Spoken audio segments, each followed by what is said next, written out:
सद्गुरुनाथ महाराज की जय.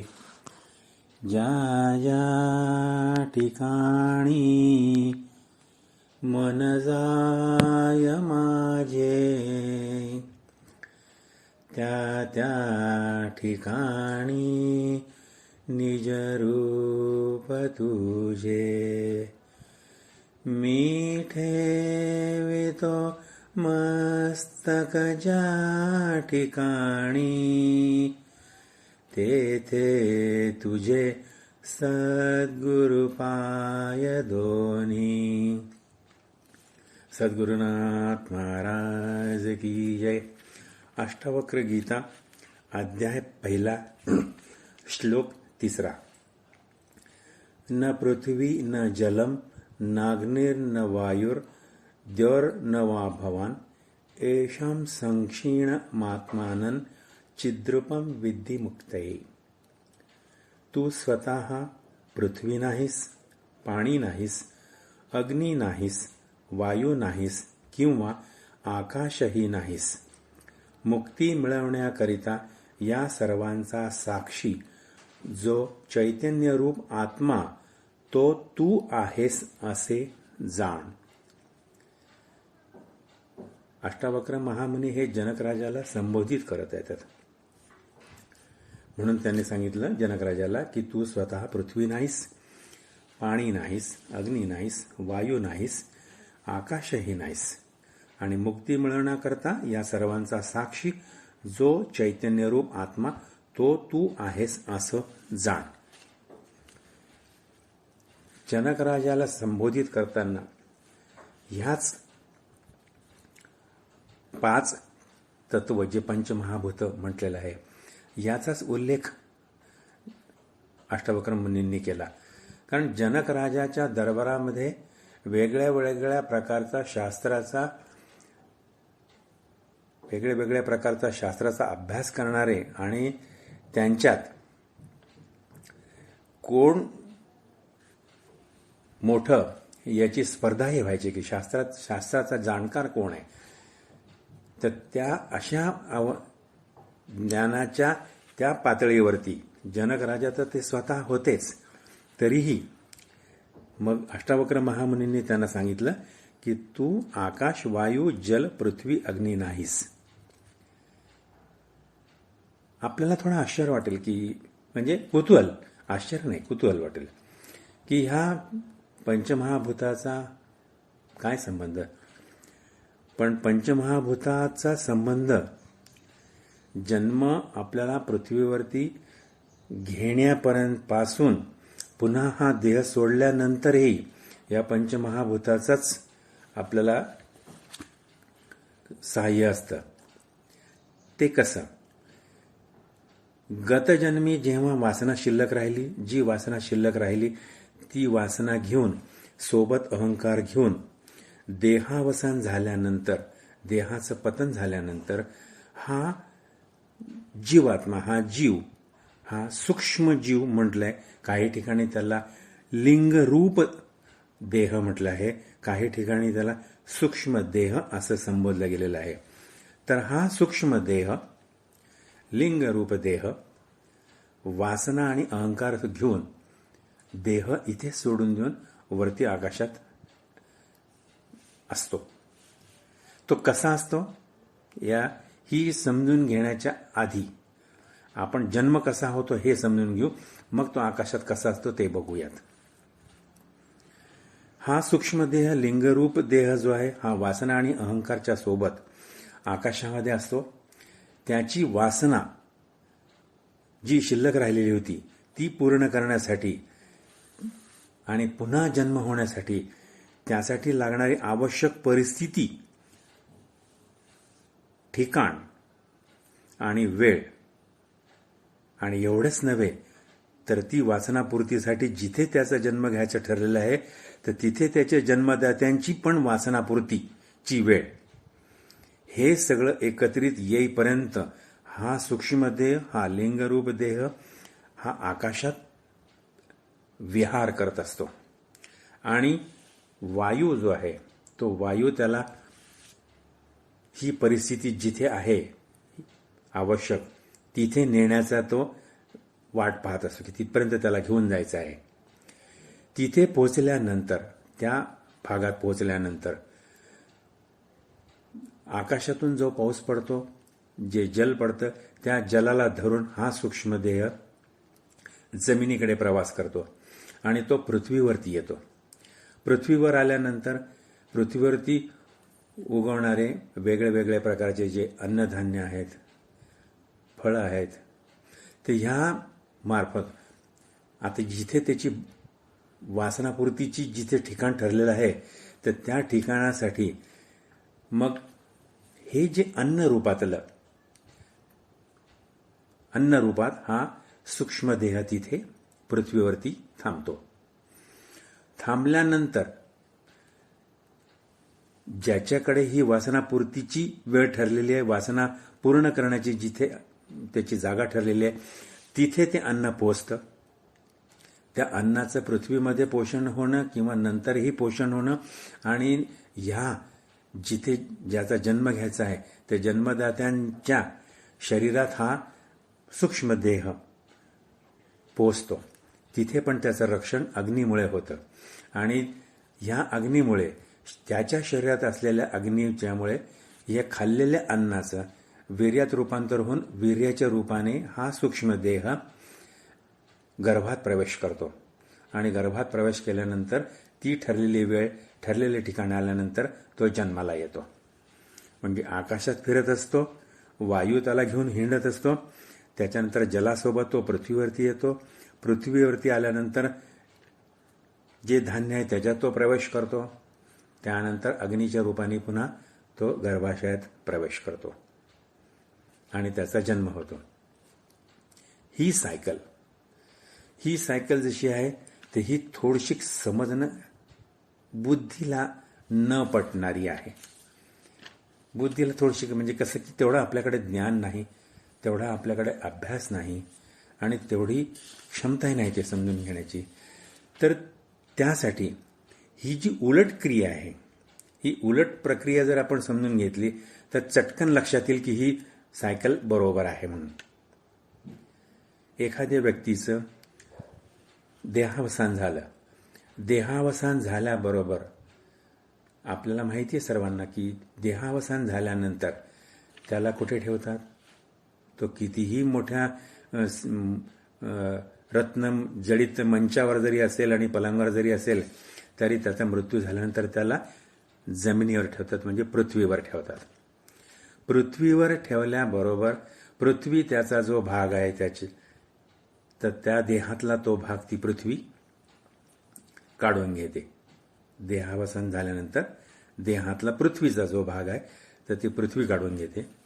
त्यानंतर त्या देहाला ज्याचं चैतन्य निघून गेलेलं आहे, देहावसान झालेलं आहे, त्याला ते स्मशानात गेल्यानंतर जो अग्नी देतात, तर अग्नी दिल्यानंतर अग्नीचा जो पार्ट आहे तो अग्नी ते स्वतः घेऊन घेते. नंतर तो जो वायू, जे गॅसेस वगैरे वातावरणात पसरतात, तर वायू तो त्याचा पार्ट जो आहे त्या देहाचा तर तो घेऊन घेतो. सूक्ष्मदेह, लिंगदेह, जी वासना शिल्लक राहिलेली आहे, तर तो जीवात्मा ज्याला म्हटलेला आहे, तर तो वासना आणि अहंकार सोबत आकाशात जातो पुढच्या जन्माची वासनापूर्तीसाठी वाट पाहत.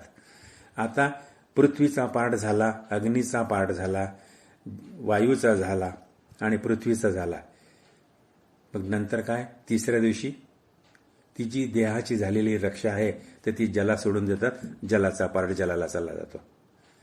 म्हणजेच काय की पंचमहाभूतापासून मनुष्याला देह मिळतो आणि देहावसानंतर हाच देह त्या पंचतत्वात तो विलीन होऊन जातो. आपण खूप वेळा होर्डिंग पाहिलेले असतात, बोर्ड पाहिलेले असतात की यांचे पंचतत्वात विलीन झाले. मग आता पंचतत्वात विलीन झाले म्हटल्यानंतर कसं निदान तेवढा अभ्यास तर आपला निश्चितच झाला इथे. अशा तऱ्हेने अष्टावक्र महामुनी जनक राजाला सांगतात की तू आकाश, वायू, जल, पृथ्वी, अग्नी नाहीस. पण नाहीस यांना फक्त तू, यांचा जो साक्षी, जो चैतन्यरूप आत्मा आहे. आता इथे ज्यावेळेस जन्म घेतला, ह्या जीवात्म्याने जे शरीर धारण केलं आणि नंतर शरीर सोडल्यानंतर तो परत जेव्हा निघून गेला, तर ह्या पंचतत्वामधल्या कुठल्याही तत्वाशी, कुठल्याही आकाश, पृथ्वी, जल, अग्नी, वायू याच्याशी तो आत्मा कुठेही संयोग पावला नाही. त्यांच्यापासून तेव्हाही जन्म देह धारण होईपर्यंत तो वेगळाच होता, देह धारण झाल्यानंतरही तो वेगळाच राहिला. म्हणजे तो त्याच्यात लिप्त पहिलाही नव्हता आणि नंतरही नव्हता. म्हणून ह्या जीवात्मा जो आहे, जीव धारण करतो म्हणून त्याला जीवात्मा म्हटलेलं आहे. नाहीतर जे शुद्ध चैतन्य आहे त्याला आत्माच म्हटलेलं आहे.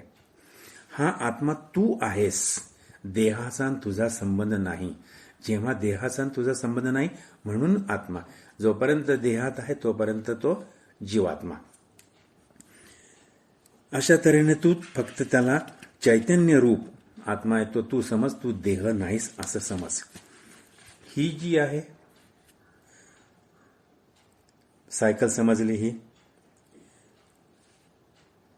पण मी शरीर नाही आणि मी आत्मा आहे हे मात्र ज्ञानाने आणि स्व अनुभवाने समजते. पण ही खूप लांबची पायरी आहे. शरीर नाही आहे, आत्मा आहे, मग त्यासाठी ज्ञान प्राप्त करावं लागेल. मग ज्ञान म्हणजे काय आणि अज्ञान म्हणजे काय, मग विद्या म्हणजे काय आणि अविद्या म्हणजे काय, ह्या खूप खोलात न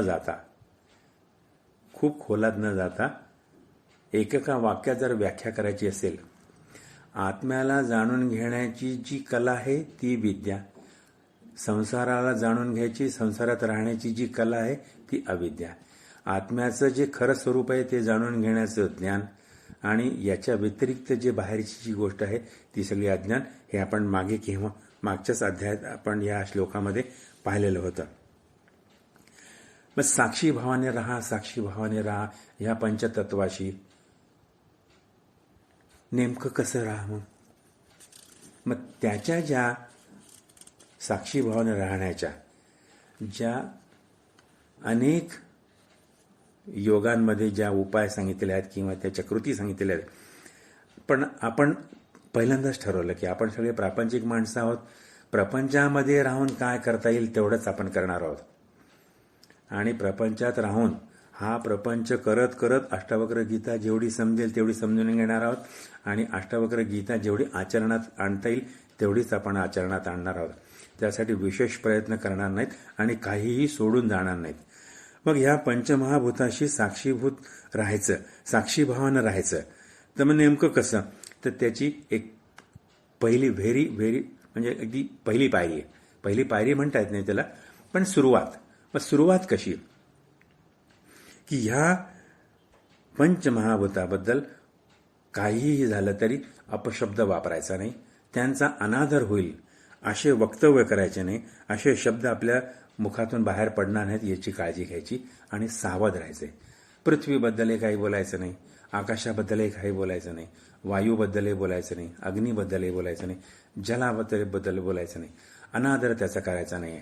म्हणजे कसं की खूप ऊन आहे, हे काय ऊन आहे, इतकं कसं काय ऊन आहे. ऊन असणं नसणं आपल्या हातात नाही आहे. त्या अग्नीचा अनादर आहे. तो उन्हाळ्यामध्ये अग्नी तर राहीलच, उष्णता राहीलच, जल म्हणजे पावसाळ्यामध्ये पाऊस राहीलच, खूप सोसाट्याचा वारा सुटल्यानंतर वायू इकडे तिकडे जाईलच. पृथ्वी जी आहे तर लहानपणापासून आपल्याला जे शिकवलेलं असतं ते खूप चुकीचं शिकवलेलं असतं. कधी कधी छोटं बालक आपल्या घरातलं जेव्हा पहिलं पाऊल टाकतं आणि पडतं तर तेव्हा त्याला म्हणतात, तो रडायला लागल्यानंतर की पृथ्वीला एक लाथ मार बरं आणि म्हण बरं हट रे. मला वाटतं हे आपल्या चुकीचं शिकवतो. निदान त्याचा अनादर होईल. आता तो पडला तर पृथ्वीची काय चूक आहे. पण पृथ्वीचा अनादर करण्याची आपल्याला तेव्हापासूनच ती सवय लागली. कारण याच्यातून आपण कधीही ह्या चक्रातून सुटून जाऊ नये ही म्हणून या प्रकृतीची सगळी व्यवस्था असते. ही आपली व्यवस्था नसते, ही प्रकृतीची व्यवस्था असते. मुक्त सगळेजण झाल्यानंतर मग प्रकृतीचं कामच काय राहिलं. म्हणून त्यांनी तशी योजना केलेली आहे. आपण सावधान राहायचंय. ही पहिल्याही पायरीच्या अजून खालची पायरी आहे म्हणता येईल. तर त्याचा अनादर किंवा अपशब्द वापरता येत नाही, वापरायचा नाहीये. ही प्राथमिक सुरुवात जरी केली तरी मग आपण आकाश, वायू, जल, पृथ्वी आणि अग्नी यांची महानता आपल्याला कळेल. रामरक्षेच्या चर्चेमध्ये आपल्याच याच्यामधली ते जे कुंडलिनीबद्दल बोलले आणि चक्रांबद्दल बोलले, तर त्या चक्रामध्ये हे सगळे आकाश, वायू, जल, पृथ्वी आणि अग्नी यांचे तत्व पण सामावलेले आहेत. तो थोडासा विषयांतर होईल म्हणून आपण तो बोलत नाही. पण योगायोग असा की हे अष्टावक्र किंवा आपल्या ग्रुपमधली जी चर्चा चालते, ह्या सगळ्या गोष्टी एकमेकाशी किती कनेक्टेड आहेत एवढाच एक सांगायचा छोटासा प्रयत्न होता. मग अशा तऱ्हेने मी शरीर नाही, आत्मा आहे हे ज्ञानाने आणि अनुभवाने समजून घेण्यासाठी पंचमहाभूताशी साक्षीबद्ध भावाने राहायचे. आणि त्याची सुरुवात आपण अशी करू. कृतज्ञता व्यक्त करायची. यांच्याबद्दलची वेगळ्या वेगळ्या पद्धती आपल्याला पुराणांमध्ये दिलेल्या आहेत, व्रतवैकल्यांमध्ये दिलेल्या आहेत, सांगोपांगे श्रुतीमध्ये आहेत, त्या दिलेल्या आहेत. तर तो एवढ्या जरी नाही करता आल्या तरी निदान त्यांचा अनादर होईल, असा अपशब्द जरी नाही वापरला तरी ही सुरुवात होईल. आणि यांच्याबद्दल आपण थोडंसं त्या दिशेने पाऊल जरी नाही टाकलं तरी त्या दिशेकडे मुख वळवलेलं आहे आणि निदान ती दिशा कळलेली आहे एवढं निश्चितच. अष्टावक्र महामुनी तर जनकराजाला सांगणं खूप उच्च दर्जाचं आहे. म्हणून त्याने सांगितलं की तू ह्या पंचमहाभूतांना धरून जरी आलाच, जन्म घेतलेला असला आणि देह सोडल्यानंतर तू जरी निघून गेला तरी यांच्याशी संबंध नाही आहे त्या आत्म्याचा. तो आत्मा कधीच लिप्त नव्हता आणि तो शुद्ध आत्मा तू आहेस हे समज, देह नाही असं. पुढचा जेव्हा श्लोक सुरू होईल तर तेव्हा आपण बघू. आता हीच फक्त यांच्याबद्दल कुठलाही अपशब्द नाही वापरता एवढं जरी शिकलो तरी आपल्याला हा तिसरा श्लोक समजला असं आपण समजूयात आणि इथे थांबूयात. सद्गुरुनाथ महाराज की जय.